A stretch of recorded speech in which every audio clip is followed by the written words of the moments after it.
उसके लिए। Harshada, good morning. Good morning Ashish. आज भी एक ब्लॉक डील पर नजरें रहने वाली हैं। अपोलो टायर्स में दरअसल 1000 करोड़ का ब्लॉक होता हुआ दिखाई दे सकता है। वॉबर्ग पिंकस की एक इकाई जो कंपनी में हिस्सा रखती है वो दरअसल अपना स्टेक कुछ ऑफलोड करती हुई दिखाई देगी।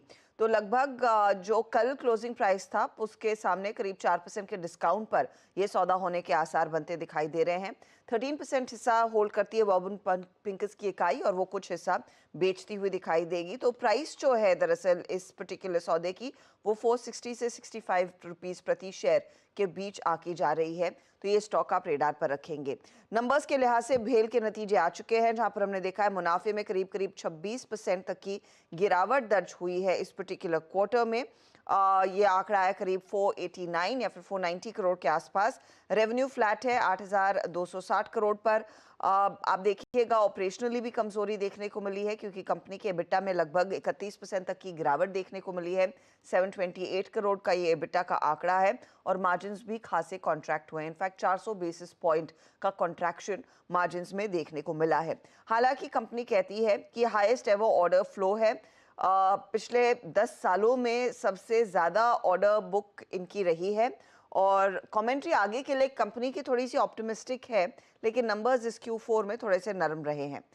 साथ ही आप मेट्रोपोलिस भी रेडार पर रखेंगे, जहां पर प्रॉफिटेबिलिटी में करीब 9% का इजाफा है। 36 करोड़ के आसपास का आंकड़ा देखने को मिला।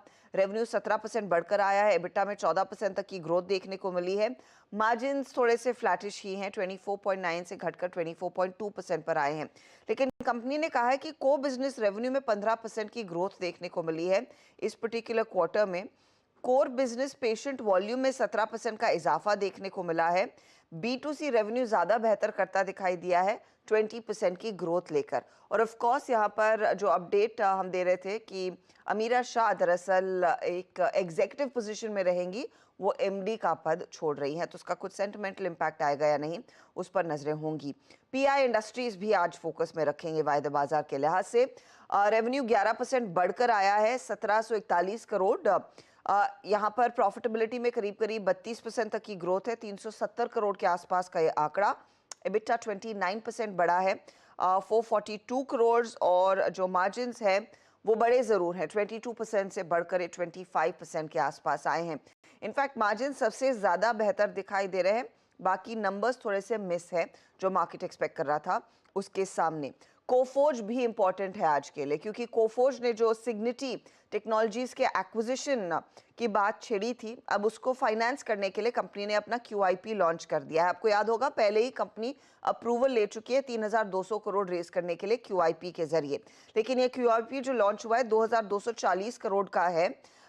जो फ्लो प्राइस फिक्स की गई है वो लगभग 5-5.5% के डिस्काउंट पर है कल की क्लोजिंग प्राइस की तुलना में। तो 4531 रुपए के आसपास प्रति शेयर के आसपास वो QIP आता हुआ दिखाई देगा। अगर आप अपर एंड देखेंगे वो 4600 रुपए प्रति शेयर के आसपास है, जो हल्का सा प्रीमियम पर आ सकता है। तो देखते हैं कि इस प्राइस रेंज में वो लार्जली QIP रेस करते हैं। ध्यान रखिएगा डाइल्यूशन करीब इस QIP के बाद 7.9 to 8% होता हुआ दिखाई देगा। तो ये स्टॉक आज इंपॉर्टेंट है वॉच करने के लिए। USL रेडार पर रखेंगे, क्योंकि यहाँ पर 345 करोड़ के water charge arrears government of Maharashtra ने कंपनी को सौंपे हैं, तो उसको इनको चुकाना होगा। PNC और GR इंफ्रा प्रोजेक्ट्स दोनों रेडार पर रखिएगा, क्योंकि साइजेबल ऑर्डर्स दरअसल इनको Maharashtra state road development corporation की तरफ से मिल रहे हैं। तो L1 डिक्लेयर हुआ है PNC 4994 करोड़ के ऑर्डर के लिए, और GR इंफ्रा L1 बिडर उभर कर आया है 2 प्रोजेक्ट्स के लिए 4346 करोड़ के ऑर्डर्स हैं। तो ये दोनों स्टॉक्स भी रेडार पर। ओके, रखिए सारे वायदा के नंबर्स, कैश के नंबर्स, बहुत इंटरेस्टिंग खबरें सब रेडार पे। पर BHEL आए फ्लैट, मार्जिन्स में 400 बेसिस पॉइंट्स का decline. I am disappointed in Haridwar execution capabilities. Veeru कहाँ है? दिखाओ भाई, हरिद्वार वालों को दिखाओ। नहीं, ऐसा है सबका। हर्षदा का ननिहाल और आपका अगर आप देखें वहाँ घर भोपाल में ही है, तो सिर्फ मैं अकेला नहीं हूँ। Okay, let me rephrase. I am still disappointed in the execution capabilities of Haridwar and Bhopal.